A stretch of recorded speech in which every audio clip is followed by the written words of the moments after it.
Welcome, everyone. I'm Angelo Robles to Angelo Robles' Effective Family Office podcast, where I look to distill the best practices and best ideas of the world's most successful families and their family offices. I hope to provide thought-provoking opinions and feature amazing thought leaders to our listeners of the podcast with an eye towards the future of the family office.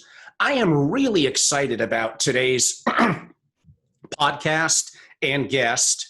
And honestly, just as of like 2 or 3 minutes ago, I was trying to think of what session title am I going to use. She wrote an amazing book and has been a guest on my podcast before, but we're going to be a little bit more narrow relative to a specific chapter, I guess you could say, in her book. So what we're going to go with is, if I only had 5 years to live, what would I do? Now, I would like to give a credit to someone very well known in the planning industry who basically came up with that quote and idea. That would be George Tinder. He always does great work, and I highly encourage you having a chance to learn about the great work that Our special guest today is Coventry, called Covey, Edwards-Pitt, CFA, CFP, Chief Wealth Advisory Officer at Ballentine Partners, one of the largest, the best, and most successful multifamily offices in the world. A Covey, which you'll see in the show notes once this makes its way up into our podcast, has an amazing background, very educated, an amazing background in the world of wealth at iconic organizations, and now someone very significant, again, in a wonderful MFO. So to give a little bit of context, her book was Aged, Healthy, Wealthy, and Wise. At least that's the one that I'm referencing. And back in November of 2018, we did a podcast that was a little bit more broad about that subject. And I do recommend that you have a chance to look it up and view it or listen to it if it's a podcast. So setting the stage a little bit, highly successful people are used to operating in a constant state of forward momentum, rarely have a chance to take time to step back and ask the deeper questions. I know that Covey is going to give us a quote of one of my favorites. That would be Seneca, and really going back to the classics like that, and Stoicism and the legendary philosophers and poets are all integral to us as human beings, whether it was thousands of years ago or now, a major part of who we are, our brain, and how we think. I mean, honestly, really hasn't evolved that much. They were probably on a better path back then than some of us are on now in terms of original and creative thoughts. So COVID is providing that moment, a giant wake-up call that is giving everyone the gift of mortality salience, being more aware of life's innate nature. So how do you make the most of this opportunity? And if I go by the title I gave, imagine if it was finite like that, what would you do? How would you think? And a lot of this is going to come down to what's important to you and what's your purpose. Covey, welcome to the show. Thank you, Angelo. I'm really happy to be here. And I'm really happy to be able to talk about this issue at this time. As crazy as the world is right now, I think, I'm an optimist. I like to look at situations for what gifts they are giving us. And I would say one gift that COVID has given all of us is a gift that's hard to come by otherwise. This mortality salience you mentioned is actually defined as being more aware of life's finite nature. And Steve Jobs actually referenced this. He said that his terminal cancer diagnosis was his best goal-setting motivator. There's something really invigorating and clarifying about really understanding in a human way that we're not here forever.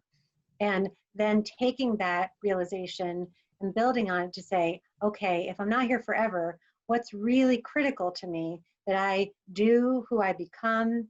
And the reason I'm saying let's see COVID as a gift, I work with highly successful people all day long.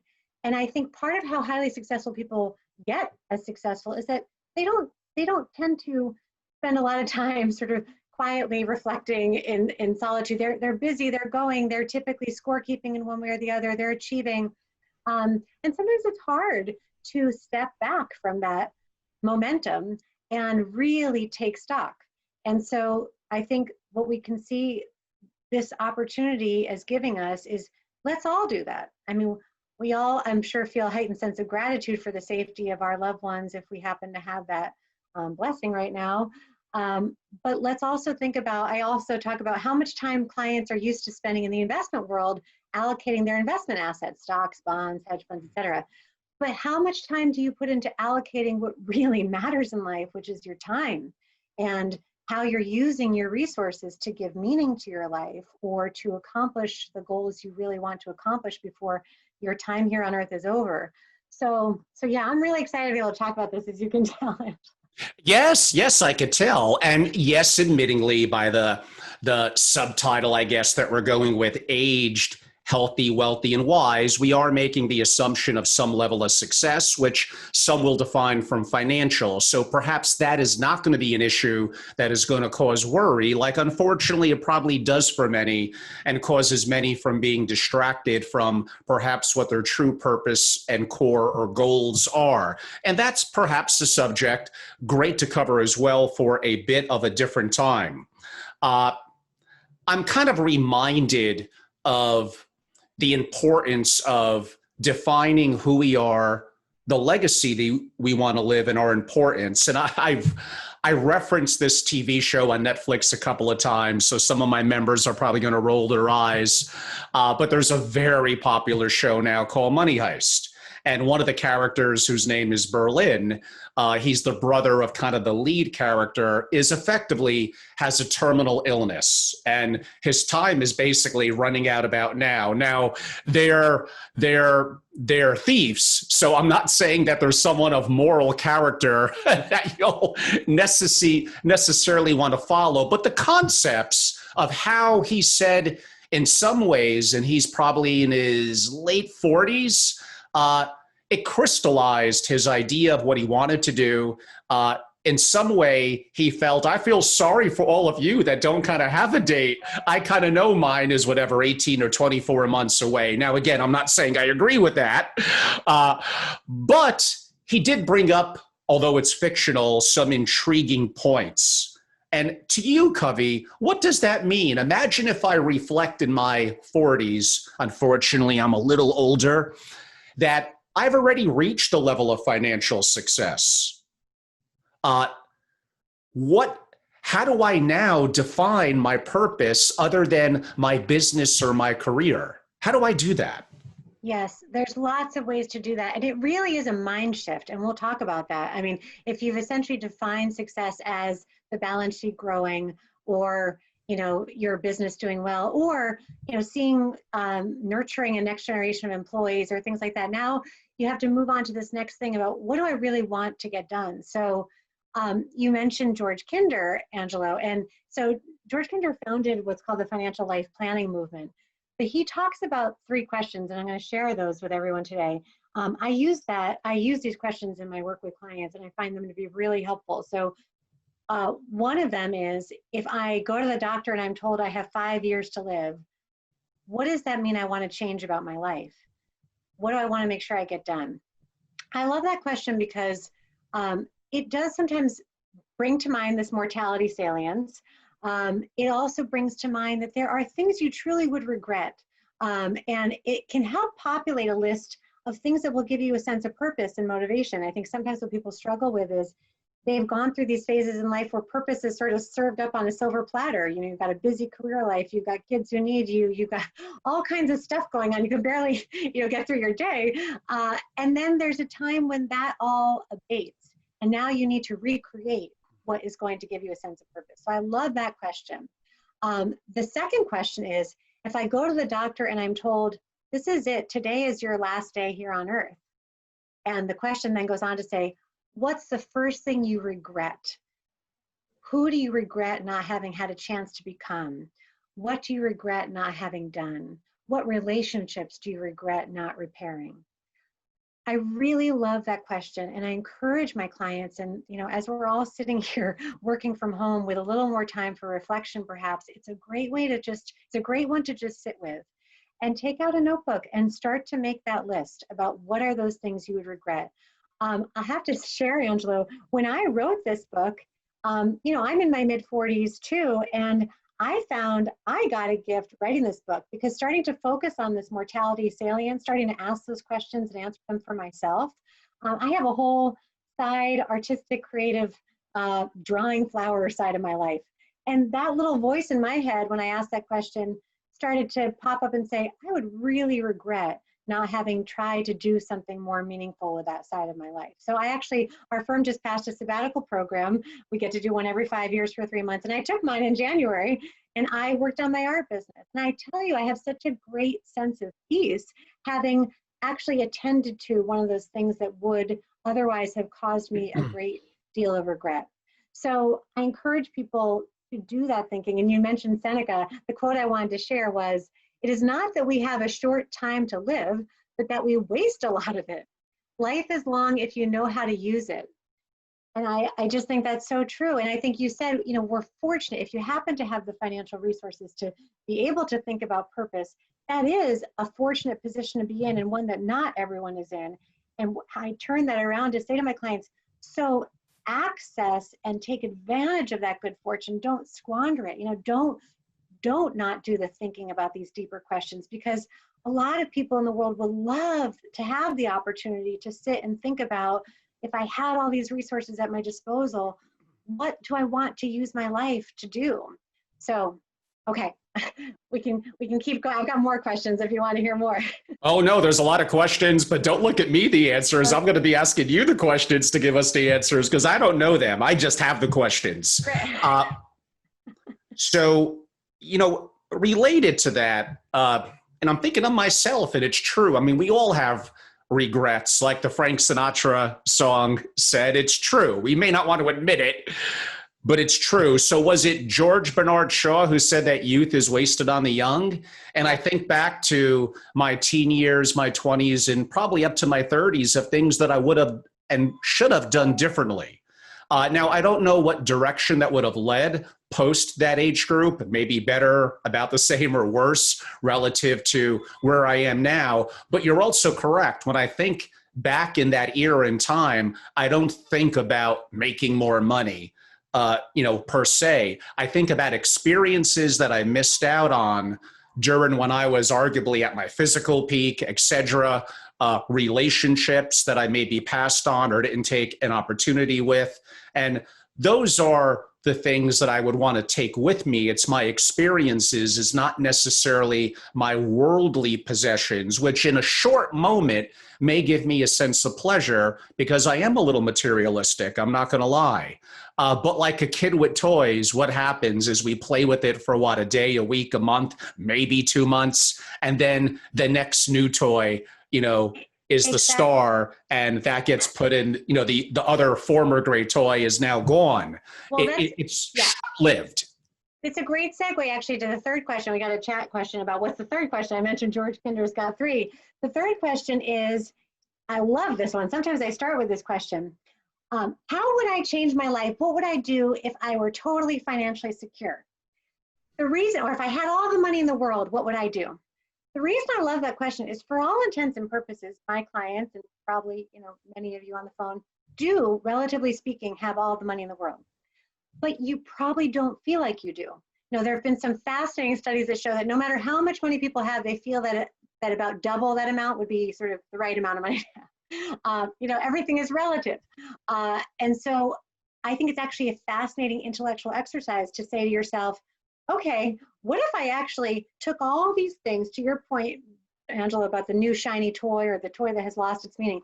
What if I looked at my balance sheet? What if I took all these things that I have accumulated through my successful life, the homes, the properties, the investments, and looked at these and think, which of these am I actually deriving any meaning or satisfaction from still?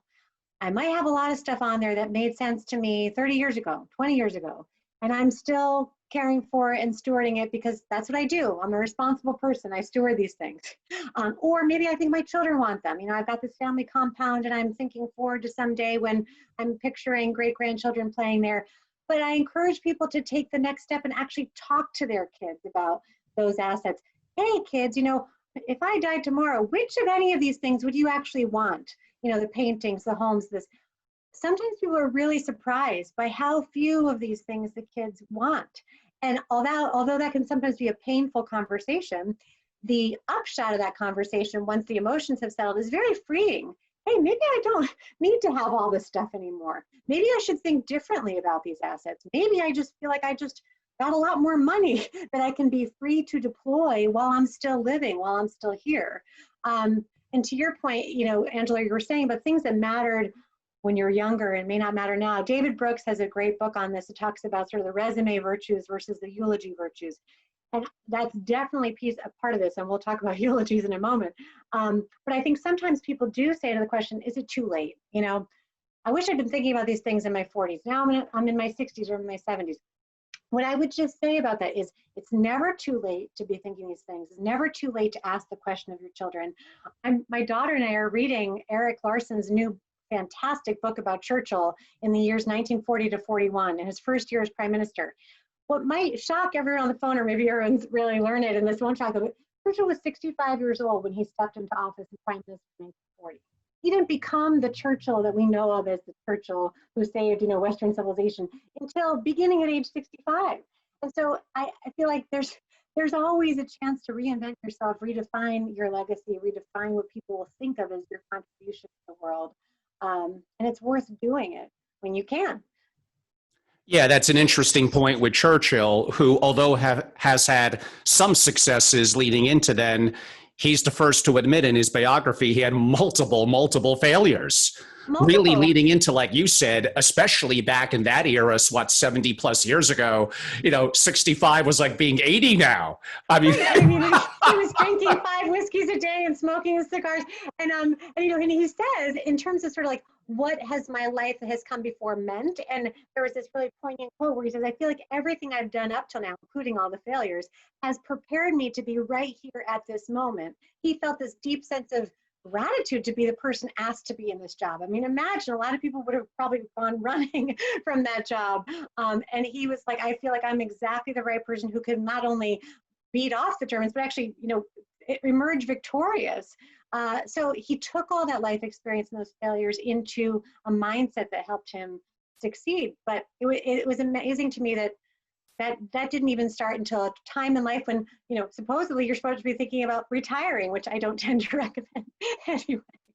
But no, and you're reminding me of a very important point that one of your other books, so we're not going to have the time to talk about it today, but relatively to the children and grandchildren of families of great wealth, you need to encourage them to go through what's going to inevitably be life's trials and tribulations. You can't get them out of every problem. You can't buy their way into quote unquote happiness.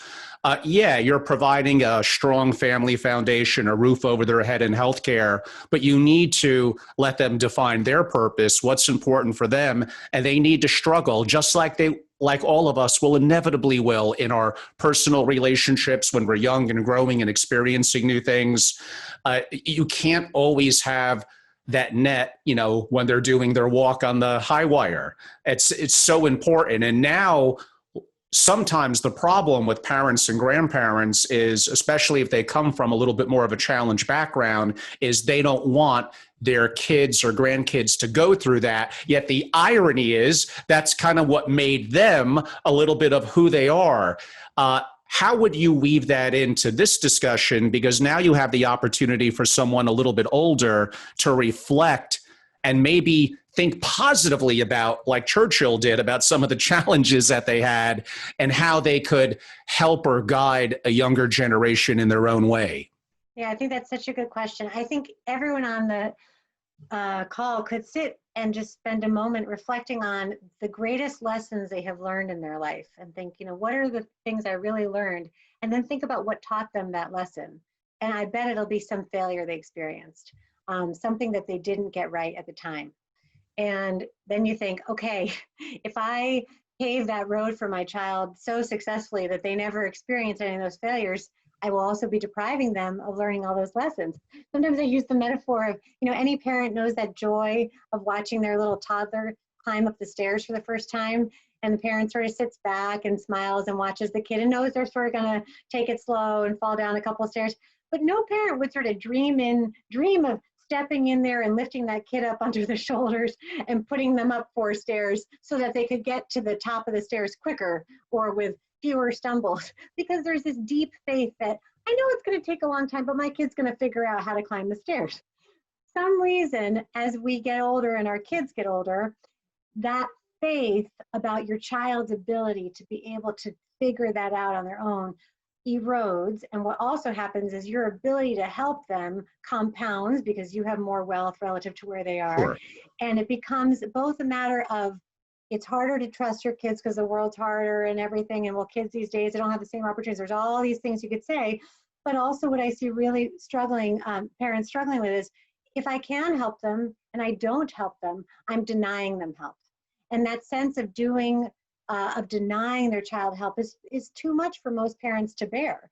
And so what I tend to help parents— And that's amplified with grandparents. Of course. And that's compounded by the fact that when you really think about what gives most parents and grandparents, particularly grandparents, joy is helping, feeling that they're helping either their children or feeling like they're helping their children's children. So, if you've got a pile of resources over here, what better use of it than helping these kids? And that's where most parents and grandparents go, but I'll just share the perspective of those next gens trying to come up desperate to learn those lessons that will help them in their lives. They really just need to be given the gift of independence, the gift of a parent having faith in them that they can figure those things out on their own. And it's just something I spend a lot of my work with because it's just very hard for parents to say no. So I actually say, don't think that what you're doing is saying no to your child. Think that what you're doing is saying yes to your child developing the capacities that helped you in your life, to your child learning those lessons from failure that you learned in your life. You're saying yes to that by saying no to the ask or whatever it is. Yeah. Can I then shift the perspective? So say you've asked Sure. these 3 questions, what if I have only 5 years to live? What if it's my last day on earth? And what if I had all the money in the world? It's really good to answer those questions for yourself. And then you can go a step deeper. And what I encourage people to do to go a step deeper is to do a couple different exercises to shift your perspective. So one is to shift the perspective of time. It's one thing to answer those questions in the here and now. It's another to try to roll the clock 30 years forward. Say you're not here anymore. Say your kids who are now in their 20s or in their 50s, they've got their own kids who are in their 20s. Ask yourself from that perspective. Say you're like floating up in the ether, looking down on your family and what your actions today have wrought or created or helped. What's going to matter the most? What's the thing you could do that would make the most difference? So you sort of shift the perspective and look back from a 30-year distance. And that sometimes really changes the perspective on what's going to really be meaningful. The other way to shift their perspective is try to get outside of your own head. I mentioned the eulogy exercise. Sometimes we recommend to clients, write your eulogy. This is not our invention. Other people have talked about this, but you write it from a couple perspectives. What would your child say? How are they going to remember you? What would, say, a coworker or someone you've helped in your career say? What would a member of your community say? So you sort of go through that experience. It's the sort of It's a Wonderful Life experience, by the way. It's also the Charles Dickens' A Christmas Carol experience. Everyone could rewatch A Christmas Carol and then go through the exercise that is what wakes Ebenezer Scrooge up, which is that he sees his gravestone. I just rewatched this holiday season. I was like, I've got to see if I put my clients through this exercise. He sees his gravestone, and then he sees all the people around his gravestone talking about how he'll be remembered. And it's so mortifying to him that he is both horrified by an imminent death, but also worse by how his life will have mattered and not mattered. And so he changes everything, as we all know who know the story. So you write that eulogy from different perspectives.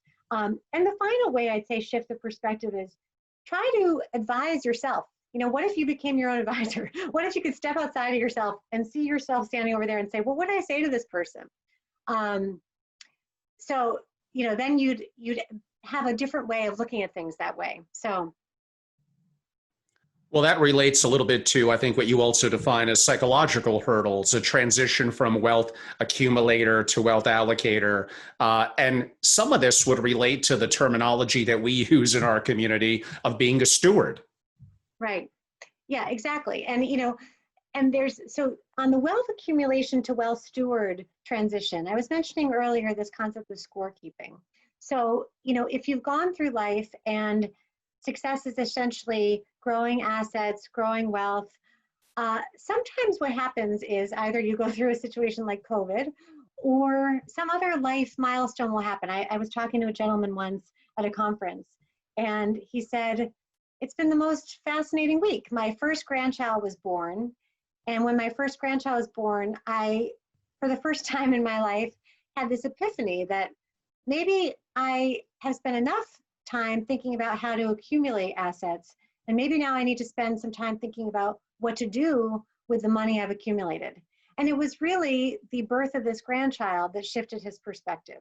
So that is a sort of emotional journey that people have to go through that happens for people at different times of life, sometimes prompted by different milestones.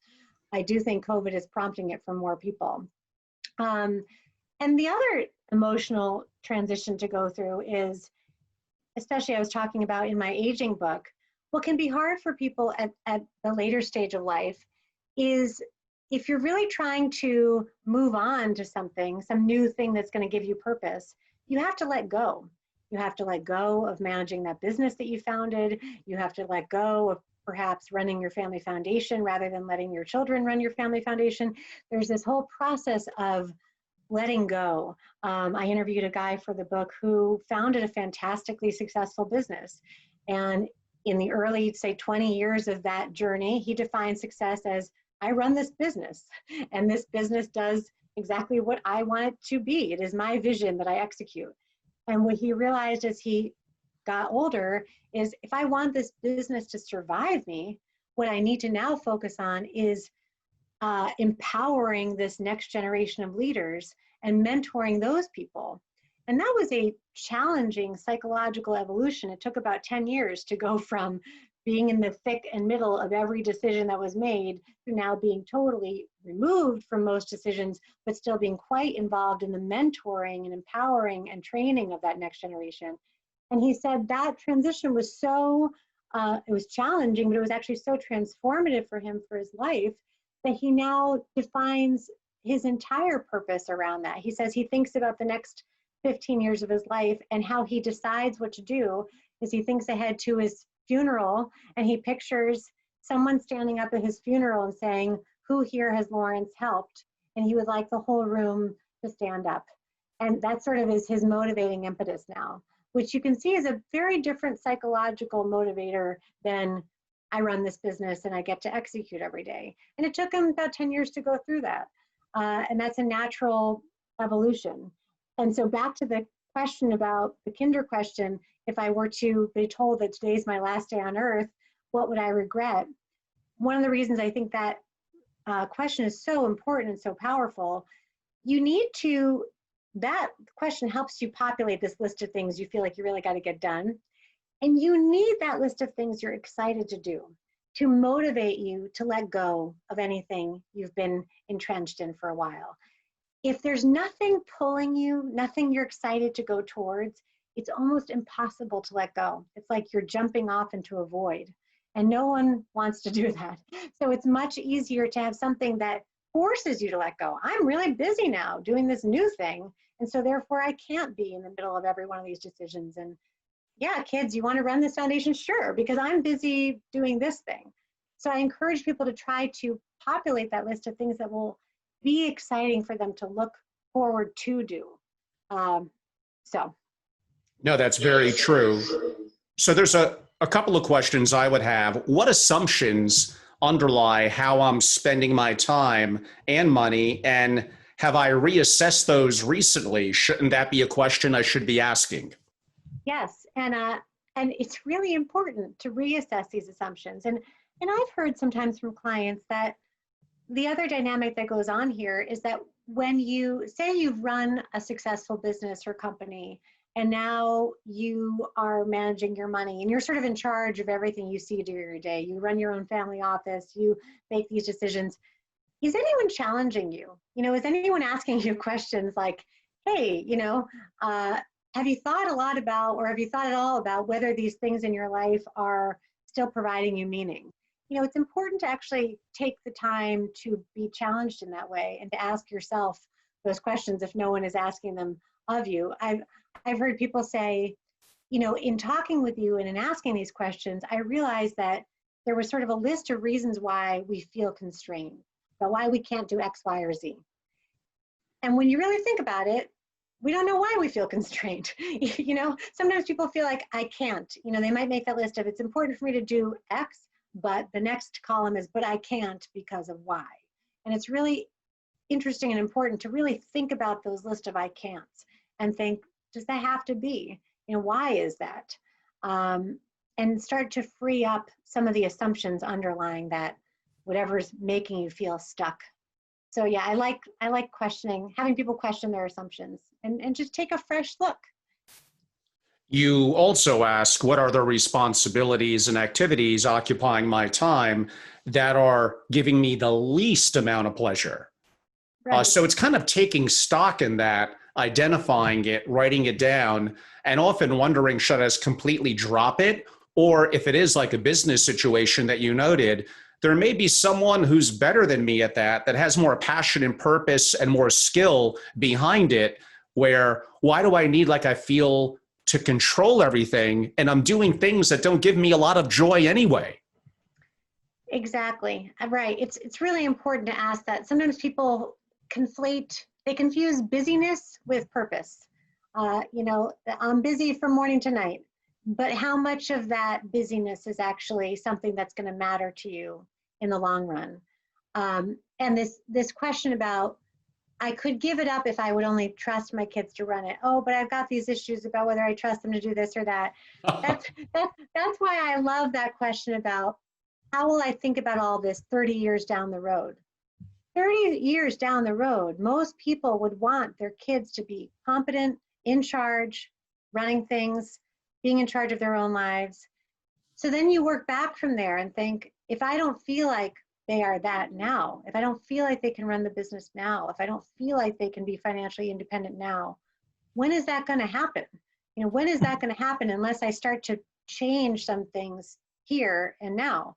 And sometimes the thing that needs to change is the parent's own behavior or the parent's own paradigm in which they define that child's capabilities. I've seen many kids For sure. rise to a parent's expectation about what they can do because they perceive the parent's confidence in their abilities. And I've also seen many kids live down to a parent's low expectation of what they're capable of because they perceive that the parent doesn't believe they can do it, and they start to believe that about themselves. So it's a book one, which is about raising kids to be motivated, is quite related to this book too, Sure, about of course aging it well, is. because it's a life cycle. And you know, you kind of need to, it's all interrelated within families. Often one person's concept of self is quite interrelated with another person's perception of them. Related to the title and the core question of if I had 5 years, besides what we just discussed, I'm assuming, what have I dreamed about? What sparked my heart at one point that appears to do it again that I haven't done? And that gives me a chance to prioritize what could be more important for me at the moment, given my new purpose and interest. I love that question. Well, I interviewed a gentleman for the second book. He had a 40-year highly successful career in private equity. And when he retired from that, he did a lot of awesome things, including cattle roping. But he also became a photographer, and a highly successful photographer with his own studio and all this stuff. And I asked him, where did this stuff come from? You know, like, did you just learn this all when you retired? And he said, no, I was always artistic. I mean, he has memories of being a child and, you know, drawing out in a field. but life got busy, his career got busy, went to business school. And I think there's a lot of stuff like that people, when they think back to when they were younger, that career that they sort of dreamt about, but it was too impractical or whatever, it's worth going back to some of those dreams. And now is the time to do that. And I think one other thing I'd say is that I think another thing that holds people back from this kind of reflection and redirection in life is they sometimes think it is selfish.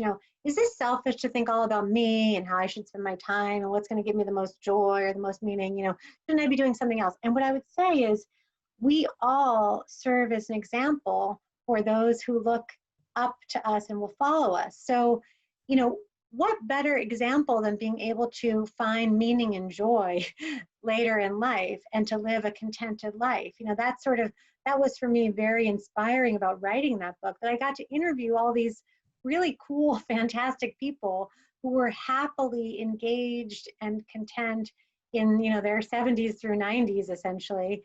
And I sat there thinking, I would love to be like this. I hope I'm like that. So it was a very powerful, positive example to put out in the world.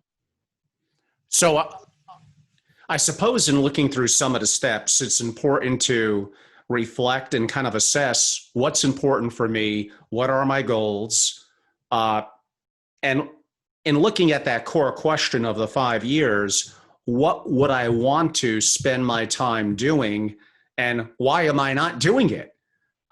Is there a little bit of an inertia that you have to get over to take the initiative to make things happen? Yes, it is. It's inertia. It's what I was saying before, that it's just easier to keep doing things as you've always done them. It just is.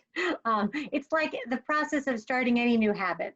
Anyone who's ever hired a physical trainer for exercise or gone on some sort of interesting nutritional diet or whatever knows that it takes sort of stepping back, and it takes a couple days. Actually, they've shown, I think it takes 28 days to build a new habit, but it takes time to actually stop what you're doing, reflect on things, and do something differently. And the thing that you really need to be able to manage that is you need some motivation. You need some reason why you're doing this. And that's why I love those questions about regret, because it's going to take work to actually do this thinking and to perhaps make some changes in your life. But if doing that work would save you from feeling that day you're told this is your last day of life, that you should have done something you didn't do, it's worth it. I mean, it's hard to actually think of things that would be worth a lot more. Or perhaps another version of regret, when people say things like, I ask my clients sometimes, how do you hope your children will reflect on how you have communicated to them about, list 5 things: your wealth, your estate plan, how you hope that they use this family home that you've created for them. How do you hope your children will say you have communicated about that? And people have wonderful answers to that question. They hope their kids will think that they've been transparent and open and fair and clear. And then you think about, does reality match what you would want those answers to be? And sometimes it doesn't. I would say in most cases it doesn't, because for kids to think that their parents have been open, transparent, clear, there needs to be a lot of communicating that happens. And it's easier not to communicate because people are worried about creating conflict.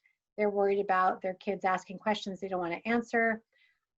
So I have a lot in that second book too about the types of things most adult children are desperate to know from their parents, and that are so infrequently communicated by parents, and how you can use these years of your life to fix that, to close that gap, and to answer the types of questions that most adult children want to know.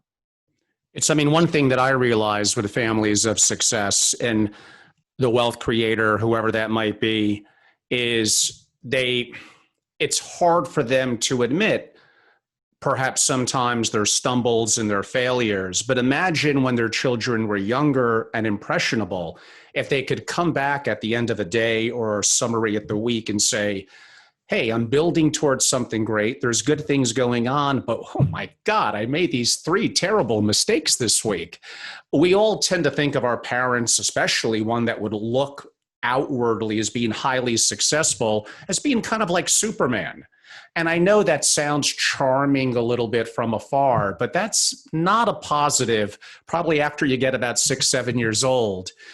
I would want to hear about, like, wow, so you, and I thought you were perfect, and you had this personal failure. You got dumped by this woman when you were 22. Your first business completely crashed. Wow, I never knew any of that. The word that I'm looking for, and Keith Ferrazzi writes about this, is especially men over 50. Hello, we sometimes don't like to appear vulnerable.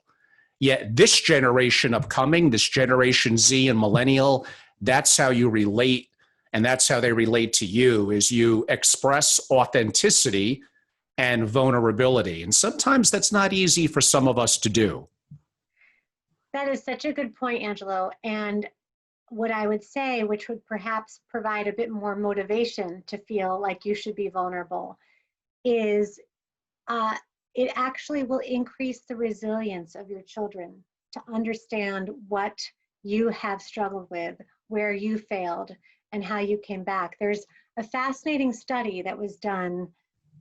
So in the realm of family stories, to your point, Angelo, there's different ways of telling family histories. You can tell it as in, we came from nothing, and ever since then we've been doing better and better and better, and you, child, are born to sort of take on the mantle of our increased excellence. Or there's, we used to be great, and then we lost everything, and now we're over here. There's actually a middle ground, which is called the oscillating narrative. This was great, then this terrible thing happened. Then we did this, then this terrible thing happened, and we failed. They did this fascinating study that showed kids who had been communicated family stories through these oscillating narratives, both the successes and the failures, ended up having higher resiliency scores after September 11th. So they went through this huge shock, systemic shock, and then they were reassessed on resiliency. And they found that the kids who, it makes sense, they've actually shown that reading autobiographies or reading biographies is one of the best way to increase your sense of resilience. Because this is why I'm reading Churchill right now to my daughter in the middle of COVID when she can't go to school and who knows when she'll ever be able to go back to school. Because people have suffered greatly and they have survived and they've endured. And it's very helpful to be able to share not just sufferings you endured and how you came through, but real failures, really embarrassing failures you dealt with, and how you came through that, because that'll be a little voice in your child's head the day they do that really stupid thing, to think, okay, but look at dad now, this happened to him and look at him now, so I can do it too. With the people that you interviewed and relationships that you've known, and perhaps something from the book, so it's not too private, but what's a story kind of tying some of this together of someone highly successful and then kind of stopped and smelled the roses, reassessed what a new goal or importance is to them, and kind of chased after it and hopefully positively got it? Do you have any stories to tell us? Yeah, I do. I got stories. Well, there's a wonderful story about a gentleman who, like a lot of our clients, I think it's been proven, like a lot of wealthy people in general, grew up with nothing. He grew up very poor on the Lower East Side and experienced real depravity of poverty. And as a result, set as his sort of number one goal in life, I am never going to be this poor again. And he was really successful at that. He became extremely successful, had a totally all-consuming career. And so, as he put it to me, for 40 years, I did nothing to help anyone else. His entire career, his entire life was consumed by being successful at his business, and any time left was for his family. So when he finally put aside his business and retired, this was in his mid-60s, he had this sort of calling, this back to the what would I regret? He regretted that feeling that he'd never helped others. And so he started in this very simple way. He knew of this organization through his church that just simply sent church members into community members' homes just to sit with them and see what they could do to help. Very human, very simple. And pretty early in his work with this group, he gets sent on this visit across town. So he leaves his lovely home and he goes to this very small apartment. He finds a single mother 3 young children under the age of 6, 2 of whom are on the autism spectrum, 1 of whom is severely physically disabled. And he says for the first hour that he is sitting there, he is just completely overwhelmed and feeling totally out of his element and useless. You know, how am I going to help these people? And then this epiphany occurred to him in the second hour. The light bulb went off, which was he started to really see this family and this mother and these children. And what he started to see was, yes, they don't have the material luxuries that I have, but they have so much of the fundamentals in life. This mother so loves her children and is so good at meeting their emotional needs, and they have the warmth of family. And it really, I mean, it sounds almost simplistic, but I can't overemphasize the sort of transformative emotional epiphany that was for him. He said the rest of his life, it has been like my way or the highway. And in sitting there with this family, he said, I sort of realized for the first time there are other ways to do things, and maybe I could learn something. And he dedicated the next 15 years of his life to this organization. And he had no experience before in doing anything like that. So, you know, I think that the world is always alive with possibility to have those sort of transforming epiphanies. You just have to be open to it. And it doesn't, by the way, need to happen. I mean, it's awesome and wonderful if it happens in the realm of philanthropy, but I don't mean to imply it has to be that. I mean, people have started whole new businesses. People have done fascinating, like my person I interviewed who's a photographer. I mean, just they allowed a piece of them that was dormant to awake. And I would say, use this time to listen to what are those pieces of you that need to be awoken. And there's a question from one of our live attendees via the chat. Hopefully I'll read it properly. The service Storyworth children give to parents who then receive a question a week for a year. Responses are then made into the book for the children. Now, I don't know if you know about that specifically, but that concept, a question a week for a year, so 52 questions, that seems like something I would want to be a part of. That seems great. Yeah, you know, I have to look that up. I haven't heard of that, but in my book, I recommend even something as simple as the Storycorps app. You know, Storycorps has done all the families talking to one another. They had the booth in Grand Central. Now they've gone completely digital. You can get the Storycorps app for either free or, I don't know, $9 or something. And on it, it has a whole list of questions, and you can then record those stories. So, you know, I have seen family members take it into a family meeting, and you can select the questions you want to ask, and then you can record the interview you do, and it's captured there forever. And I really do, in my book, I actually, for the last several chapters, have a list of questions that everyone should answer, either for themselves or for the kid or grandchild who will want to know the answers to that question. I interviewed for my book this wonderful guy named David O'Neill, who runs a different business called Story Trust. But it's a similar thing. He goes in and he does the interviews of people, and then he writes family memoirs. But he also records just simple audio interviews, 2-hour audio interviews. And I tested him out on my family. I always do this, test them out on my loved ones before I recommend them to clients. And I had him interview my dad. And, you know, I had like 2 thoughts when I had him do this, you know, see if I like David, and, oh, maybe it'd be nice for my daughter to have this recording, you know, 30 years from now. And I share this story when I talk about this book, because a year and a half after David did this recording over the phone with my dad, which cost me, by the way, $260, which is not a ton of money. You know, he sends me this recording in a CD form. I literally put it in a drawer because I was like, I know all these stories. A year and a half after this, I got a call at work that my dad had died of a sudden heart attack. He was 69. This is the part where I always choke up no matter how many times I share the story. And honestly, like, my second thought after shock and grief was of this recording I had David do.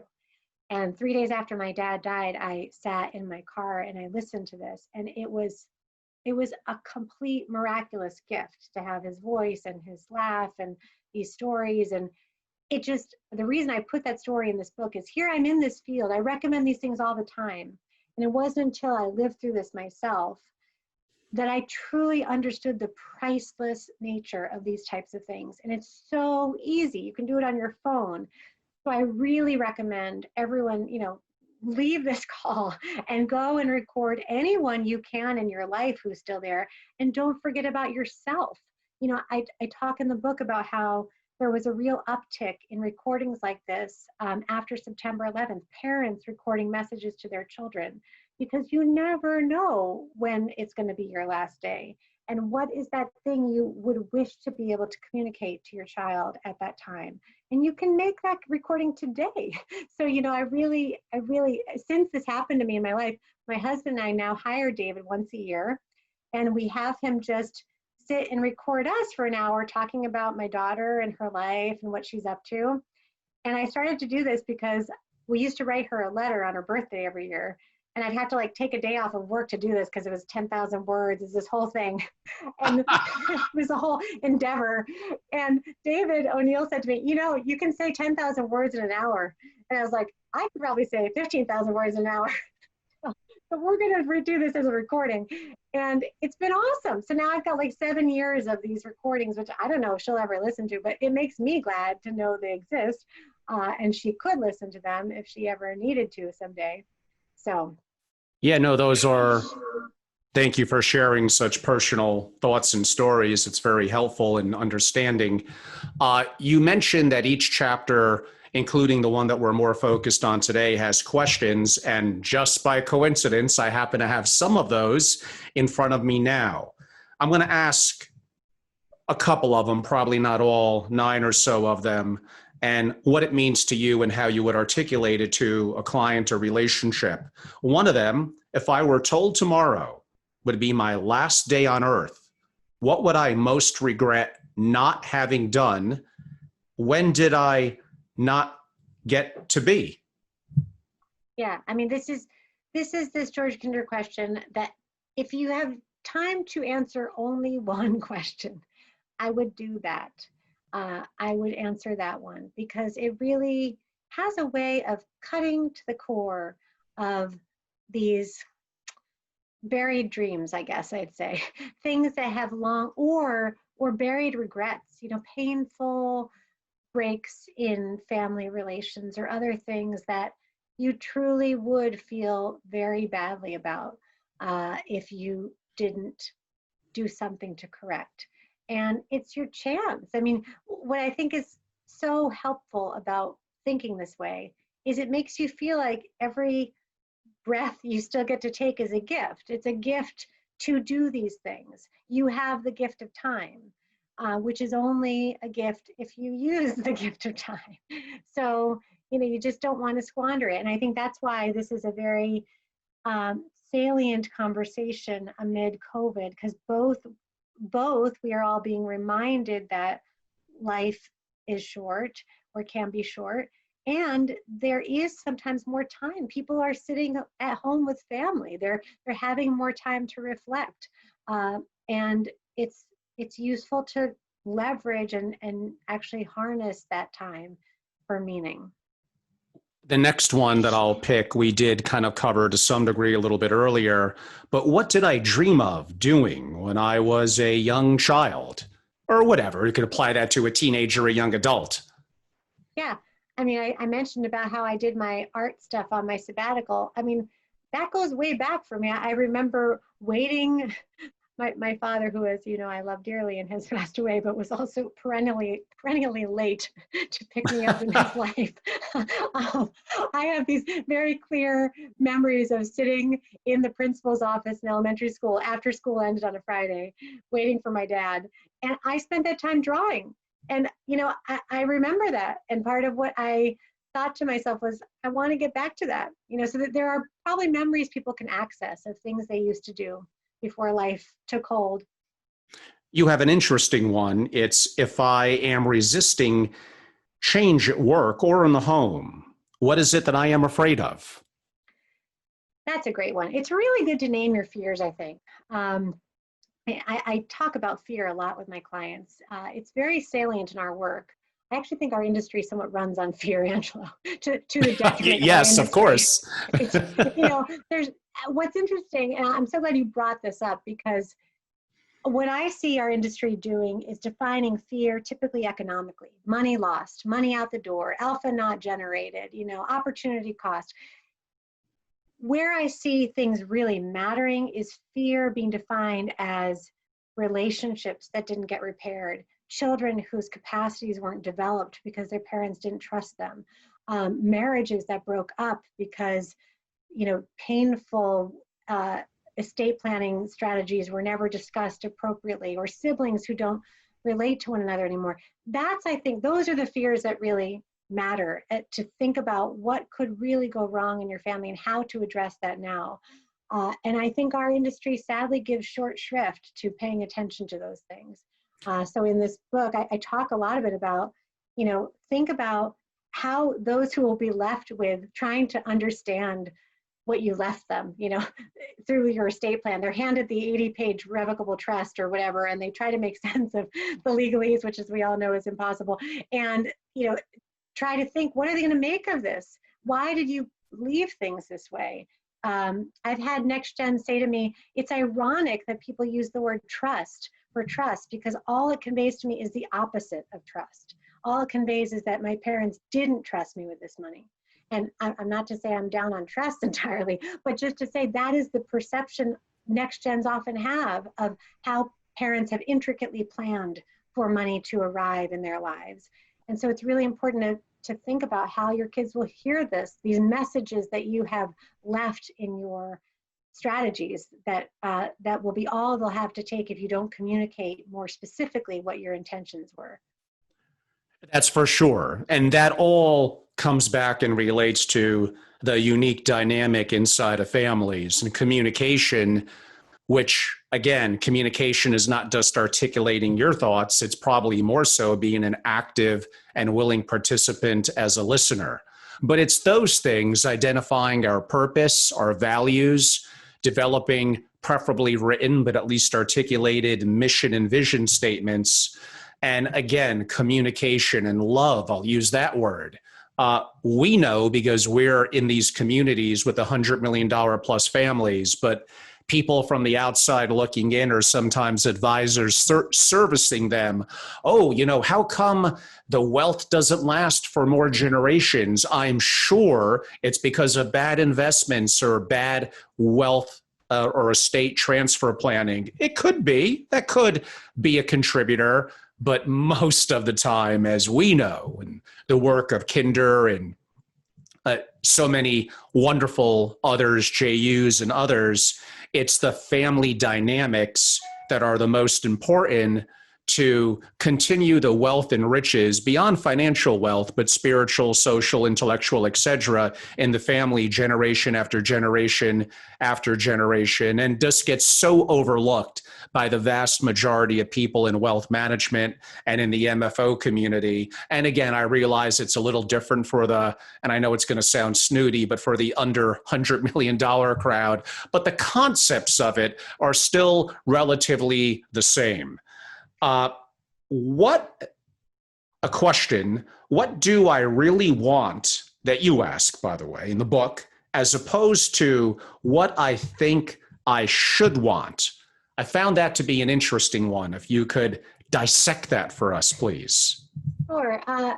So, there's a lot of shoulds in life, especially in our industry, I think. I'd say one of the major shoulds is I should steward this wealth, which has a lot underneath it. I need to see my balance sheet grow. I need to hire a certain appropriate, list of advisors. I've seen people define their entire purpose in life in essentially being a good wealth steward. Not to say that isn't a good thing, but sometimes I think if people could feel that they could do something beyond that, that is one goal, but they should feel free to have the money be something that they harness to live a life beyond just stewarding the money.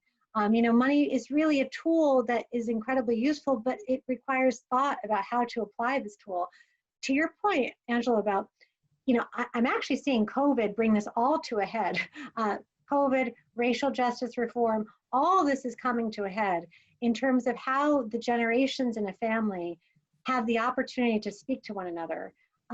We just shared a story of a family where 3 generations, the first has passed, but 2 generations, the parent generation and the children who are now in their 30s, coordinated around everything going on right now to make distributions out of a multi-generational trust to racial equity organizations.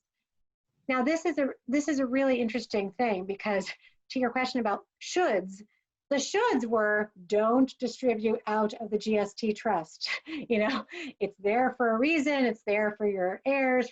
There were many sort of advisory tax reasons why one wouldn't make these distributions. But as these people shared, what mattered to them more was that they lived out their values with the resources at their disposal. That trumped all these advisory shoulds. And so I think it matters which shoulds you're listening to. You know, I really argue for the shoulds that will bring you family harmony, bring you a greater sense of meaning, make you feel like you've used this fantastic opportunity of wealth to have an impact in the world that you want to see, and have those shoulds really take priority versus some of the ones that our industry tends to talk more about. Very true. Related to my past comment and just yours, don't think for a second that just because it's a lockdown trust or legal document, there's human complexities here. And I've seen it in generations of families so many times I wouldn't know where to count. There is going to be still a trustee. There's going to be beneficiaries. There's an opportunity for them to have tremendous conflict, for lawsuits to happen, for the lawyers to get incredibly rich all around this, and for the family's wealth through conflict, through lawsuit, for them deeming lack of a breach of fiduciary duty. It wasn't invested aggressively enough, or it was invested too aggressively. It didn't adapt to the markets going down. They could easily find someone that would challenge something. It doesn't mean they're going to win, but it now further fractions the family and costs capital and money. It's a lot deeper than just doing the documents right. And like you said in the example you gave, there are times you have to look a little bit beyond that and make some exceptions. And who's going to be the person or the trustee or the people doing that, or decanting a trust or moving it or making some adaptations? Too much of a complex issue necessarily for what we're talking about today, but a great subject nonetheless, and ties in so well in terms of what you're talking about. If you had to give a closing comment or a takeaway for our audience, Covey, what would that be? I would say, you know, as we've been mentioning, this is a systemic, fundamental, societal, global shock. Every person who is living through this will remember this time. And what I say to my clients who are parents is, your children will remember this time. And 5 years from now, I think everyone will ask themselves, what did I do during that time? Did I use that time in a way that I now feel proud of? And so I'd say, use the opportunity you have now to do whatever you need to do so that you'll be able to answer that question. If you ask it of yourself, if your children ask it of you around a family meeting table, what did our family do? That you'll feel good about the answer. And that could be as simple as self-reflection. You changed how you do things. You thought long and hard about things, or you changed how your family thinks about your wealth transfer strategy, or you decided to cooperate as multiple generations and do as this family did and give more of your money now. There's lots of answers. I don't mean to prescribe an answer, but I would definitely ask the question. Excellent and very good. And just a side note in my head, I corrected it later on, but somewhere when I gave my open and I mentioned someone we mentioned a couple of times who's amazing, George Kinder, I may have mispronounced his last name, so pardon me. His work is too great and too amazing. That's Kinder, Kinder. So certainly encourage all of you to learn more about him and the great work that his organization has done. Covey, for those that would like to reach out and learn more about you and your firm, how could they do that? Yes, so I'm with Ballentine, like Valentine, but it's with a B as in boy, Ballentine Partners.